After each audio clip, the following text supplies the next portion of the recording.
October 24th, 1942. The island of Guadalcanal is not a place. It is a living, breathing misery. You are standing in a foot of liquid mud, a soupy brown mixture of volcanic soil and torrential rain that sucks at your boots with every step. The air, thick and humid, hangs heavy with the stench of decaying vegetation and the ever-present metallic tang of fear.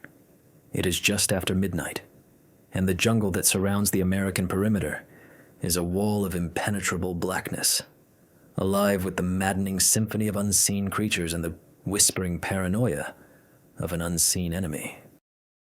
Here, in a narrow sector of the 1st Marine Division's line along the Lunga River, Gunnery Sergeant John Basilone of the 1st Battalion, 7th Marines, checks the firing lane of his heavy Browning M1917 machine gun for the 10th time in an hour. He is not a large man, but he moves with the dense, coiled power of a bulldog. His men, mostly teenagers who had never seen combat before this godforsaken rock, watch his every move. They call him Manila John for his pre-war service in the Philippines, a lifetime ago. To these young Marines, he is a figure of impossible calm in a world that has dissolved into pure chaos. Rain drips from the rim of his helmet, tracing lines through the grime and sweat on his face.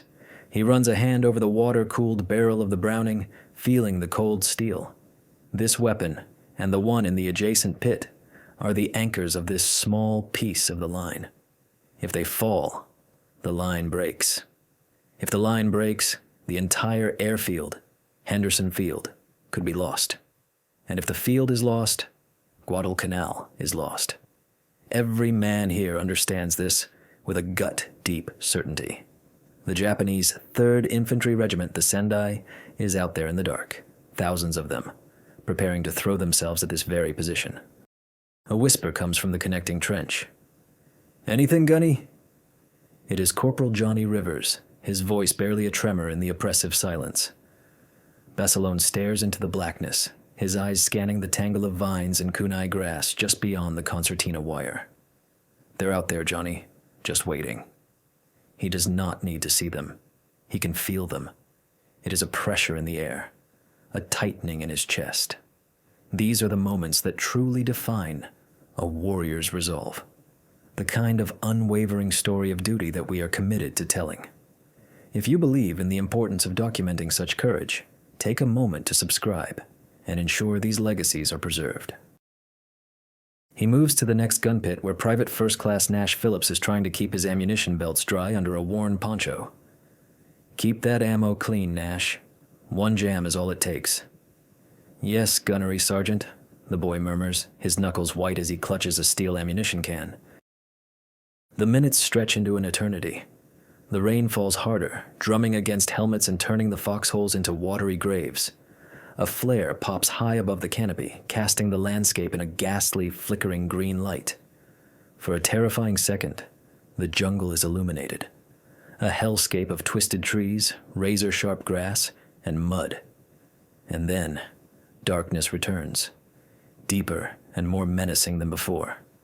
From the blackness comes a new sound, a low, guttural chanting that builds in volume, followed by the chilling clang of metal on metal. The attack is coming.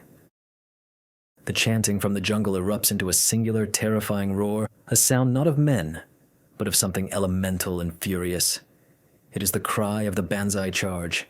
A sea of shadows detaches itself from the wall of blackness, a human wave of Imperial Japanese Army soldiers surging forward, their bayonets glinting in the sporadic light of flares. They are not running in neat lines. They are a chaotic, screaming mass, intent on overwhelming the American position through sheer numbers and ferocious will. "Fire!" The command rips from John Basilone's throat, a raw command that cuts through the din. In the same instant, you feel the ground shudder as his Browning M1917 roars to life. The rhythmic, hammering chug-chug-chug of the heavy machine gun is a sound of furious defiance. Beside him, the second gun opens up, and twin streams of tracer rounds slice through the night.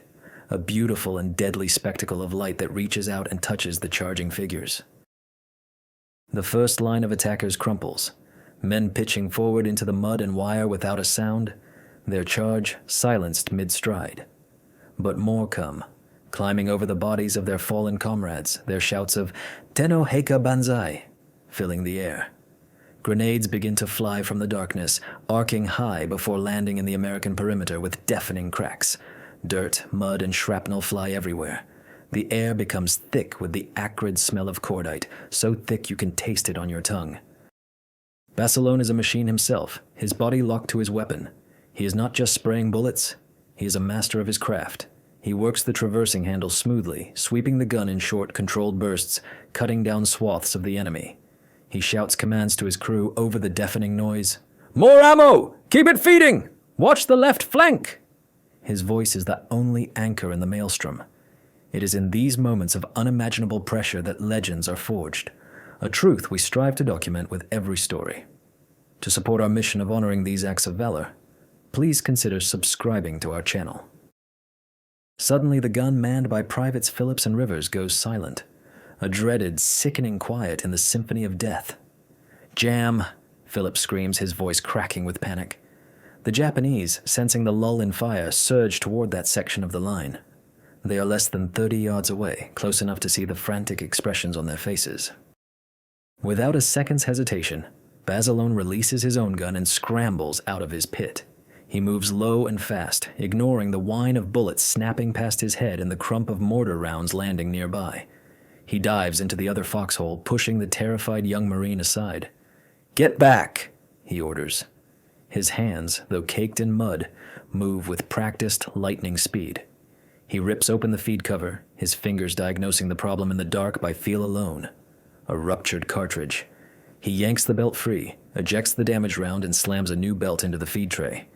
The entire operation takes less than 10 seconds. "Fire!" he bellows, slapping Phillips on the helmet. The Browning barks back to life, spitting death into the faces of the attackers who are now clawing at the barbed wire.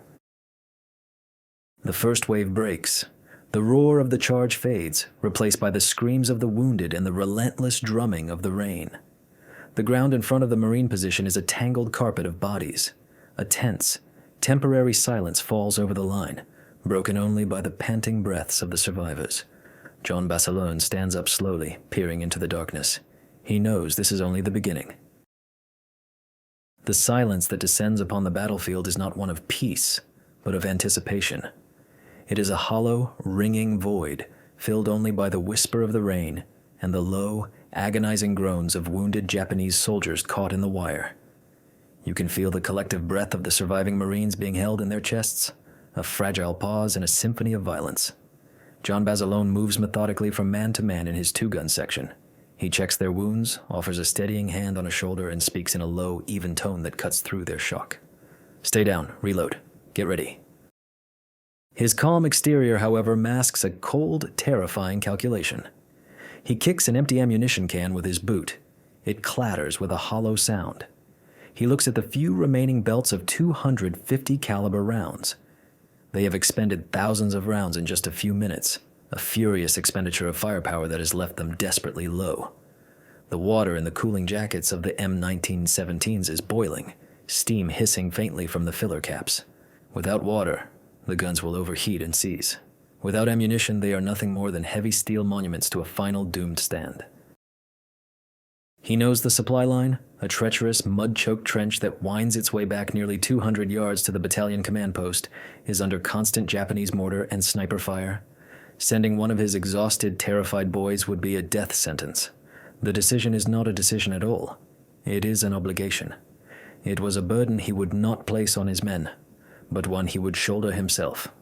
This brand of selfless leadership, where a sergeant willingly faces the fire to protect his troopers, is the very soul of the stories we tell here. If you find value in these chronicles of courage, please take a moment to subscribe and support our work. "Phillips, you're in command here," Basilone says, his voice flat and authoritative. "Conserve your fire. Make every round count. I'm going for more ammo." Before anyone can protest, he grabs his M1 Garand, slings it over his shoulder, and vaults over the sandbags into the connecting trench. The journey is a descent into a deeper level of hell. The trench is barely a trench anymore, its walls collapsed in places, the floor a sucking morass of mud and bloody water that is sometimes waist deep. He passes the bodies of fellow Marines, their forms pale and still in the dim, sporadic light of flares. Wounded men lie on ponchos, their moans a constant grim chorus. He ignores the sniper rounds that thud into the mud wall above his head and the unnerving whoosh of mortar shells passing overhead. His focus is singular: ammunition and water. He reaches the supply point, a chaotic scene of frantic activity lit by a single hooded lantern. A lieutenant is shouting orders, trying to organize runners. Basilone shoves his way through. "1st Battalion, 7th Marines. I need ammo for 2 heavy guns. Now!" He finds the stack of green steel cans. They weigh nearly 40 pounds apiece. He heaves one onto his right shoulder, then another onto his left. He tucks a third under his arm, a crushing weight of nearly 120 pounds. He moves to the water lister bags, fills 2 canteens, and hangs them from his belt. Burdened like a pack animal, he begins the agonizing journey back. Every step is a monumental effort, his boots sinking deep into the mud. He's a slow, lumbering target, and he knows it. He can hear the chanting from the jungle beginning to swell again, the same guttural roar as before. The second wave is forming. He has to move faster. He stumbles, falls to one knee, the steel cans digging into his flesh. For a moment, you see the exhaustion in his face. But then he grits his teeth, his jaw set like granite, and pushes himself back up, driven by a will that seems to defy the limits of human endurance. He is running now, a clumsy, staggering sprint, back toward the sound of the guns he must feed. He stumbles back into the primary gun pit, less like a man and more like a force of nature, collapsing under the crushing weight of the ammunition cans. The steel boxes clatter onto the muddy floor, a beautiful, welcome sound to the beleaguered Marines. Private Phillips looks at him, his young face a mask of awe and disbelief. There's no time for relief. The jungle erupts once more, the second Banzai wave crashing against their lines with even greater fury than the first. This time, they are more coordinated, their assault concentrating on the small sector held by Basilone's 2 guns. "Get it loaded," Basilone roars, already on his knees, prying the lid off an ammo can with a bayonet. His hands are a blur of motion.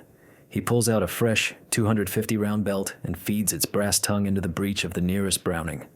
"Water!" he shouts, and another Marine frantically pours the contents of a canteen into the gun's steaming cooling jacket. The weapon coughs, then catches, its familiar deadly rhythm joining the cacophony of the battle once more. He scrambles to the second gun, repeating the process, getting it back into the fight just as a dozen Japanese soldiers breach the concertina wire directly in front of it. The gunner, a boy named Manny, is frozen for a split second, overwhelmed by the screaming figures charging directly at him. Basilone shoves him aside, taking the grips of the M1917 himself. He does not fire wildly. He waits, his knuckles white, until they are less than 20 yards away, then squeezes the butterfly trigger. The gun bucks in his hands, and the tight knot of attackers is simply erased, torn apart by the concentrated stream of .30 caliber rounds. He was no longer just a gunnery sergeant. He was the central nervous system of this entire position, moving between the guns, clearing jams, directing fire, and physically keeping the weapons fed and fighting. It is this kind of personal, frontline leadership, the willingness of one man to absorb all the risk to keep his unit alive, that defines the American fighting man, a story we feel is essential to tell. If you agree that such extraordinary resolve deserves to be remembered, please support our mission and subscribe. A grenade lands in the trench just a few feet away, its explosion a deafening concussion that throws mud and shrapnel into the air. Basilone is knocked from the gun, his ears ringing. Through the smoke and confusion, he sees 3 Japanese soldiers, having survived the machine gun blast, leap into the adjacent gun pit. They are on top of Corporal Rivers and Private Phillips before they can react. There's no time to get back on the Browning. John Basilone pulls his Colt M1911 pistol from its holster. The big .45 caliber automatic feels steady and heavy in his hand. He rises from the mud, a silhouette against the chaos, and fires 3 times. The shots are deafeningly loud, close-range cracks of thunder. Each round finds its mark. The 3 Japanese soldiers collapse, their attack ending just inches from the silent machine gun. He takes a breath, the ringing in his ears subsiding, replaced by the unending din of the firefight. He looks at his men, their faces pale with shock. He knows this position is compromised. The enemy has found a weak spot. He makes a decision that is both insane and brilliant. The gun must be moved. Under fire. In the middle of the assault. He grabs the hot barrel of the Browning, his hand protected only by a thin asbestos mitt. "Help me move it," he yells over the noise. "We're moving it to the roof." The roof is nothing more than the sandbag top of his own dugout, a slightly elevated position that offers a wider, more commanding field of fire. To move a 50-pound machine gun, plus its 20-pound tripod and ammunition, from the relative safety of the pit to that exposed position while under a full-scale assault is an act of sheer, desperate madness. To the Japanese soldiers swarming the wire, it must have looked like a scene from a nightmare. A lone Marine, seemingly impervious to the bullets snapping around him, wrestling a heavy machine gun into the open. With the help of a terrified but loyal PFC named Kemlinski, Barcelona heaves the M1917 out of the trench. The hot metal of the barrel sears through his glove, but he does not flinch, his face a mask of pure, unadulterated resolve. They half-drag, half-carry the weapon up the muddy slope of the dugout.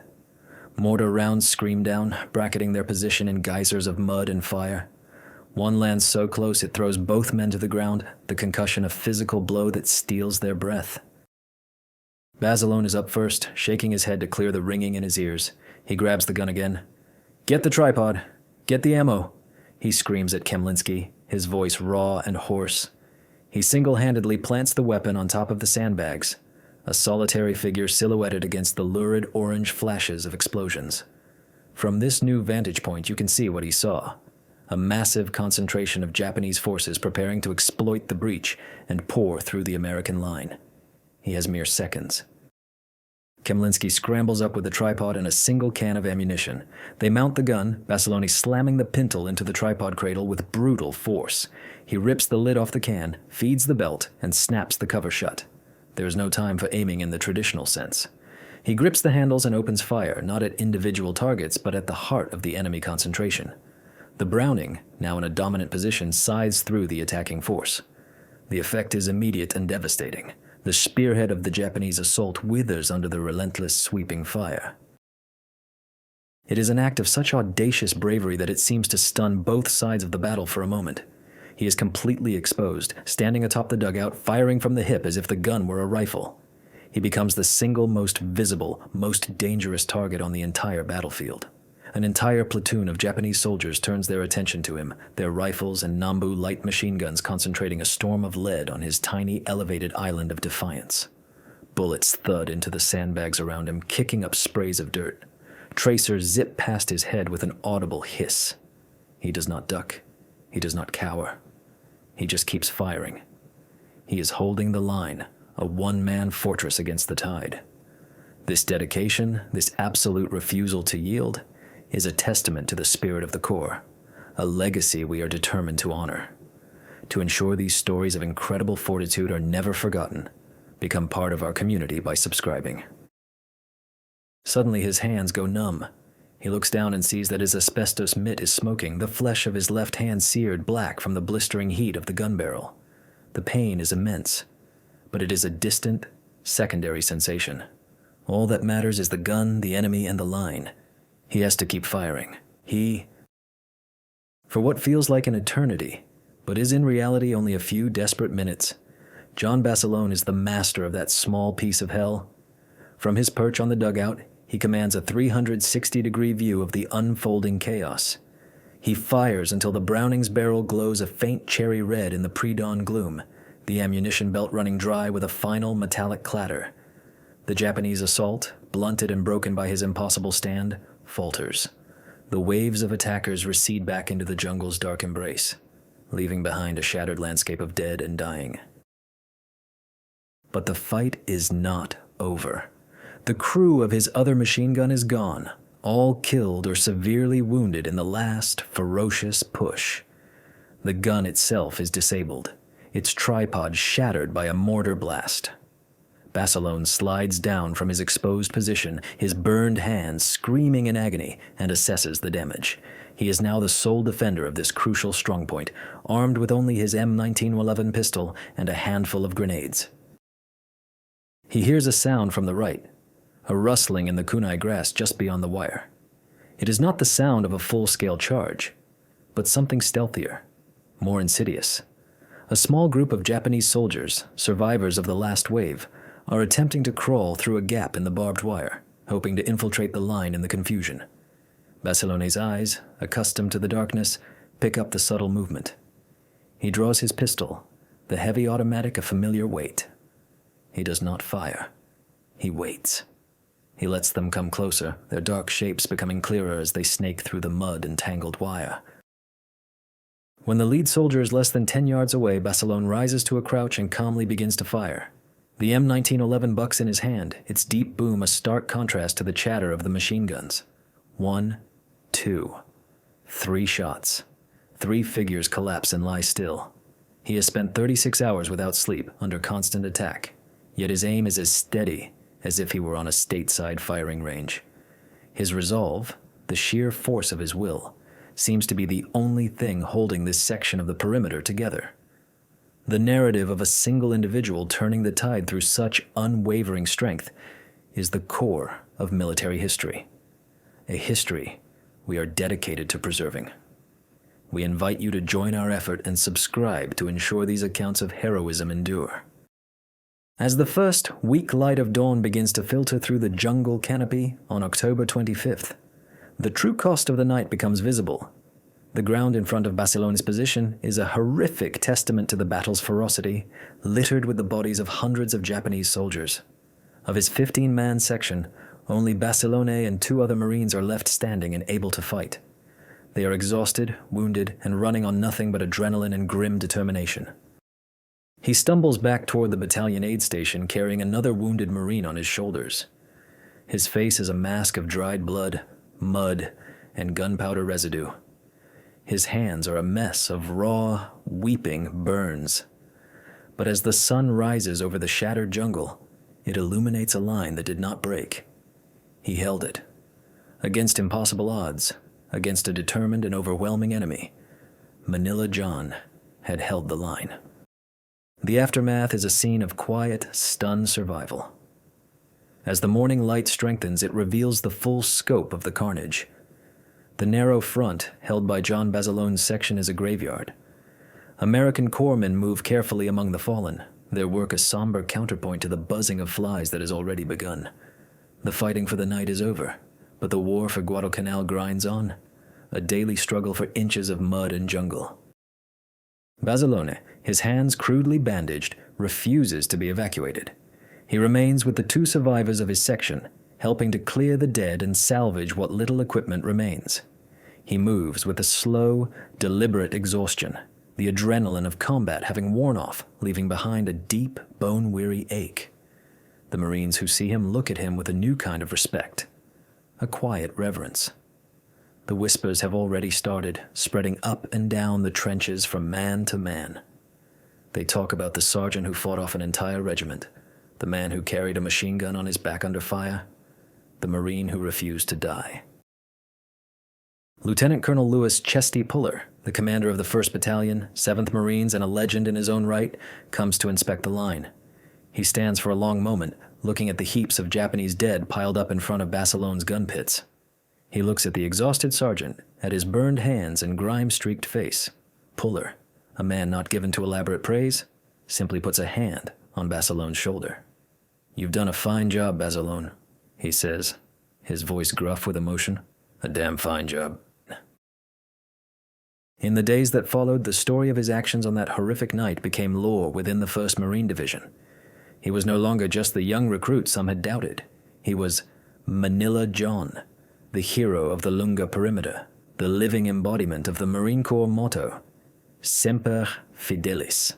For his extraordinary heroism and conspicuous gallantry, Gunnery Sergeant John Bassilone was awarded the Medal of Honor. He was the first enlisted Marine in World War II to receive the nation's highest decoration for valor. This is the moment a soldier transcends the chaos of the battlefield to become a symbol of courage for a nation, a transformation we are committed to chronicling. Your subscription allows us to continue telling these vital stories of sacrifice and honor for future generations.